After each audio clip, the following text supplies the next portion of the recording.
Bismillah ar-Rahim. I would like to thank the organizing committee for the kind invitation, and it's my honor to be here in this fascinating meeting. I will talk about optic disc pit maculopathy, two different cases with two different scenarios of management. My first case is a 31 years old male patient complaining of decreased visual acuity in his right eye with 660 visual acuity.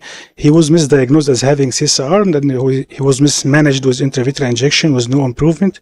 By examination, we can see the classic appearance of excavation in the temporal part of the neuroretinal rim, and by OCT we have neurosensory detachment and multiple sciatic-like cavities. So we have different treatment options for those cases. Either go simply doing laser treatment on the temporal side of the macula of the neuroretinal rim, or going for gas injection, going for macular buckling, or doing vitrectomy with its a different modification. Either go for simple vitrectomy with detaching the posterior halide, or going for ILM peeling, scleral plug, or amniotic membrane graft. In this case in particular, I decided to go for ILM peeling. I start by core vitrectomy. Then I started detaching the posterior halide. We can see the wave of the detached halide. After that, complete vitrectomy, staining with BBG, and I start my peeling from the macular area towards the optic disc, and my aim to cover the optic disc pit and trying to stuffing this ILM inside the optic disc pit. I'm trying to stuff this ILM inside the optic disc pit right now. Mostly we can find these petechial hemorrhages that resolve spontaneously. After that, fluid exchange and SF6 injection. 1 month post-surgery, no significant improvement regarding the anatomy and visual acuity. 3 months after surgery, we have significant reduction of the neurosensory detachment. Visual acuity improved to 624. 6 months later, we have improvement regarding the ellipsoid zone, regarding the external limiting membrane. And 9 months later, we have visual acuity 612 with more improvement regarding the external limiting membrane and the ellipsoid zone in the macular area. The other case, I have severe foveal thinning. So I am afraid to go for ILM peeling in this case in particular. To avoid performing a trigenic retinal break, so my decision to go for minimal invasive procedure. So I decide to go for simply detaching the posterior halide with the triamcinolone assistant. After injecting triamcinolone and detaching the posterior halide, completing peripheral vitrectomy, at that point I decide to conclude the surgery at that point with just fluid exchange. 1 month post-surgery, the same clinical picture. 3 months later, we have a mild improvement. Just a 30 seconds, please.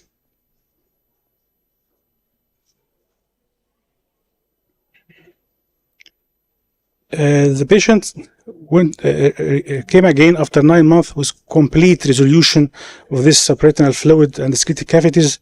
And so the key in these cases is to induce posterior vitreous detachment. And the time to complete resolution of subretinal fluid in a large case series around 9.7 months. Thank you so much. Thank you, Dr. Ossama, for this nice presentation. This is the difficulty in optic disc maculopathy, because even without surgery, some patients Yes. and we have some medical history. Yes. We have 25% of cases complete resolution after spontaneous posterior vitreous detachment.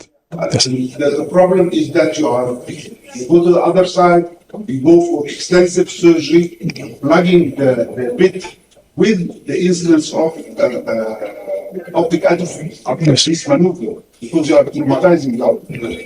So I think we should go for the less to gain more. Yes. Thanks. Is there a pit to begin with? Can you show us a pit on the OCT before surgery in either case? Unfortunately, this is scans taking the macular area, not extending to the optic disc The pit. first one it was obvious. I think the first one on OCT was it on the picture? Picture, please. I think a very good point, really. Something I learned along the years is before you make a diagnosis of CSR is the diagnosis of exclusion. You look to the nerve, make sure no pit, glaucoma, or advanced cupping. You look under the CSR, make sure no choroidal tumor, CNV, IPCV. And you look to the vitreous, make sure no scleritis. Because you can also have cases of scleritis under the lid with just exudative retinal detachment, a small one, a CSR. Then you make a diagnosis of CSR.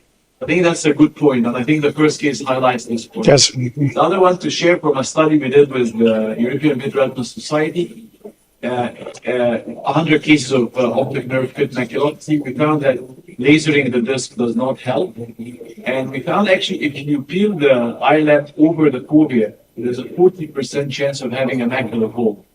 So I think if you're going to do eyelid peel, spare the fovea, or maybe use something else to put in the optic nerve.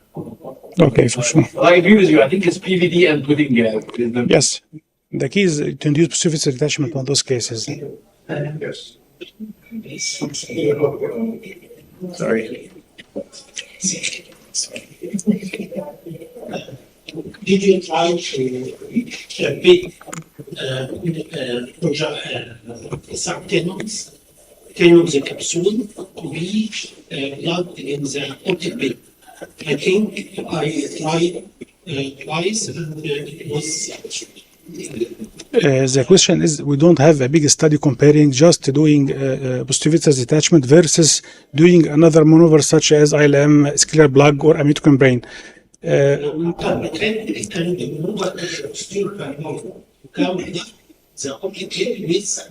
Yes, yes. The difference between ILM in the macular hole, other than the optic pit, in the macular hole, you cover the hole. But in the pit, you have to stop more ILM inside. But we don't have strong evidence that adding any maneuvers over posterior detachment will help enough. We have to compare between both groups to have a strong evidence that we can go for another procedure over than detaching the posterior hyaloid.